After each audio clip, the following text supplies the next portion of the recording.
बच्चों planet classes 2.0 में आपका स्वागत है। आज की इस वीडियो में हम पढ़ेंगे क्लास 10 इतिहास का दूसरा अध्याय है आपका समाजवाद एवं साम्यवाद, और इस चैप्टर से हम महत्वपूर्ण 25 को प्रश्न को देखेंगे।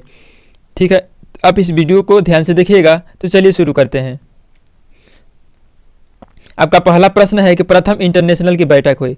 देखिए, प्रथम इंटरनेशनल की बैठक आपका लंदन में हुआ था, यानी ऑप्शन नंबर डी इसका बिल्कुल सही हो जाएगा, लंदन।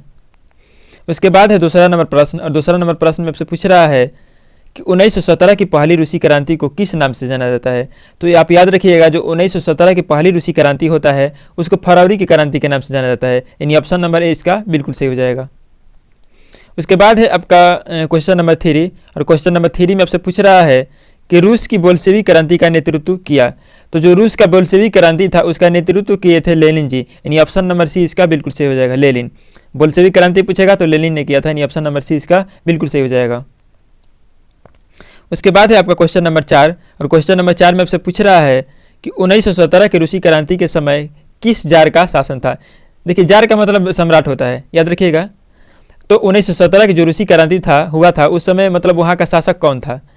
तो याद रखिएगा आप, जो निकोलस द्वितीय था 1917 की रूसी क्रांति का शासक था, यानी ऑप्शन नंबर डी इसका बिल्कुल सही हो जाएगा। उसके बाद है क्वेश्चन नंबर 5, और क्वेश्चन नंबर 5 में आपसे पूछ रहा है कि साम्यवादी घोषणा पत्र के लेखक थे। देखिए, जो साम्यवादी जो घोषणा पत्र था उसका लेखक हम आपको बता दें तो कार्ल मार्क्स था, यानी ऑप्शन नंबर डी इसका बिल्कुल सही हो जाएगा, कार्ल मार्क्स। उसके बाद है प्रश्न नंबर 6, और प्रश्न नंबर 6 में आपसे पूछ रहा है कि साम्यवाद शासन का पहला प्रयोग कहाँ हुआ। तो जो साम्यवाद का पहला शासन का प्रयोग हम आपको बता दें, ये हुआ था रूस में। पूछा जाएगा आपसे प्रश्न कि साम्यवाद का पहला शासन का पहला प्रयोग कहाँ पर हुआ, यानी रूस में हुआ था, यानी ऑप्शन नंबर इसका बिल्कुल सही हो जाएगा। उसके बाद है क्वेश्चन नंबर 7, और क्वेश्चन नंबर 7 में आपसे पूछ रहा है कि रूस में जार का अर्थ क्या होता है। तो रूस में जार का अर्थ होता है रूस का सम्राट, यानी ऑप्शन नंबर डी इसका बिल्कुल सही हो जाएगा, रूस का सम्राट। उसके बाद है आपका क्वेश्चन नंबर 8, और क्वेश्चन नंबर 8 में आपसे पूछ रहा है कि अप्रैल थीसिस किसने तैयार की। देखिए, अप्रैल जो थीसिस था किसने तैयार किया था, तो ये लेनिन तैयार किए थे, यानी ऑप्शन नंबर ए इसका बिल्कुल सही हो जाएगा, लेनिन। अप्रैल थीसिस पूछिएगा किसने तैयार किया, तो लेनिन ने। उसके बाद है प्रश्न नंबर 9, और प्रश्न नंबर 9 में आपसे पूछ रहा है कि माँ उपन्यास के लेखक थे। देखिए, माँ उपन्यास के लेखक हम आपको बता दें तो माँ उपन्यास के लेखक गोर्की थे। याद रखिएगा बाबू, माँ उपन्यास के लेखक कौन थे, गोर्की, यानी ऑप्शन नंबर सी इसका बिल्कुल सही हो जाएगा। उसके बाद है क्वेश्चन नंबर 10, और क्वेश्चन नंबर 10 में से पूछ रहा है कि 1917 की रूसी क्रांति का तत्कालीन कारण क्या था। मतलब जो 1917 में रूस में जो क्रांति हुआ उसका तत्कालिक कारण क्या था। तो इसका देखो क्या कारण था कि प्रथम विश्व युद्ध के में रूस की पराजय हो गई थी, इसलिए क्या होता है कि 1917 में तत्कालिक कारण हो जाते हैं, मतलब एक कारण हो जाता है क्रांति के, यानी ऑप्शन नंबर डी इसका बिल्कुल सही हो जाएगा। उसके बाद है आपका क्वेश्चन नंबर 11, और क्वेश्चन नंबर 11 में आपसे पूछ रहा है कि रूस में नई आर्थिक नीति की शुरुआत किसने की। देखिए, नई आर्थिक नीति की शुरुआत हम आपको बता दें तो लेनिन ने किए थे, यानी ऑप्शन नंबर बी इसका 100% सही हो जाएगा, लेनिन। उसके बाद है आपका 11 के बाद यहाँ पर टाइपिंग मिस्टेक हुआ है शायद, ये प्रश्न ही 2 बार आ गया है, चलिए इसको छोड़ देते हैं, हमने कर लिया क्योंकि हमने बता दिया है कि रूस में नई आर्थिक नीति की शुरुआत कौन करता है, तो लेनिन करता है। इसके बाद अब 12 को देखते हैं।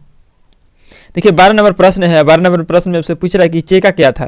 तो देखिए, जो चेका क्या था, तो चेका जो था ना कि इसमें क्या होता था कि पुलिस दस्ता था। ठीक है, चेका क्या था, एक पुलिस दस्ता का प्रतीक था, यानी ऑप्शन नंबर बी इसका 100% सही हो जाएगा, पुलिस दस्ता। उसके बाद है क्वेश्चन नंबर 13, और क्वेश्चन नंबर 13 में आपसे पूछ रहा है कि कार्ल मार्क्स का जन्म कहाँ हुआ था। देखिए, जो कार्ल मार्क्स का जन्म हुआ था ये जर्मनी में हुआ था, यानी ऑप्शन नंबर बी इसका 100% सही हो जाएगा। पूछिएगा कि कार्ल मार्क्स का जन्म कहाँ हुआ था, तो जर्मनी में। उसके बाद है आपका क्वेश्चन नंबर 14, और क्वेश्चन नंबर 14 में आपसे पूछ रहा है कि वार एंड पीस की किसकी रचना है।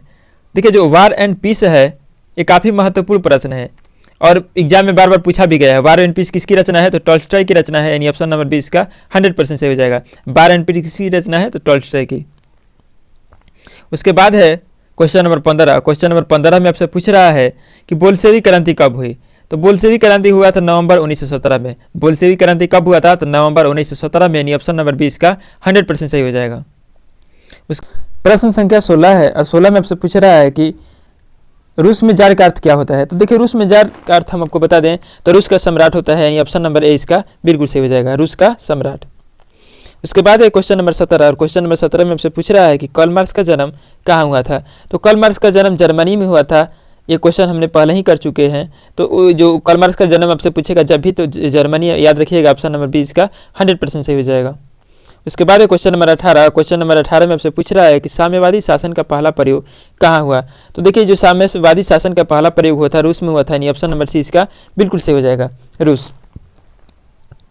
प्रश्न संख्या 19 है, और 19 में आपसे पूछ रहा है कि 1917 की पहली रूसी क्रांति को किस नाम से जाना जाता है। देखिए, जो 1917 की रूसी पहली क्रांति हुई थी, उसको फरवरी की क्रांति के नाम से जाना जाता है, ऑप्शन नंबर डी इसका 100% सही हो जाएगा। उसके बाद है आपका क्वेश्चन नंबर 20, और क्वेश्चन नंबर 20 में आपसे पूछ रहा है कि लाल सेना का गठन किसने किया। देखिए, लाल सेना का गठन आपसे पूछेगा तो ये ट्रास्की थे, यानी ट्रास्की जो थे लाल सेना का गठन किए थे, यानी ऑप्शन नंबर सी इसका बिल्कुल सही हो जाएगा।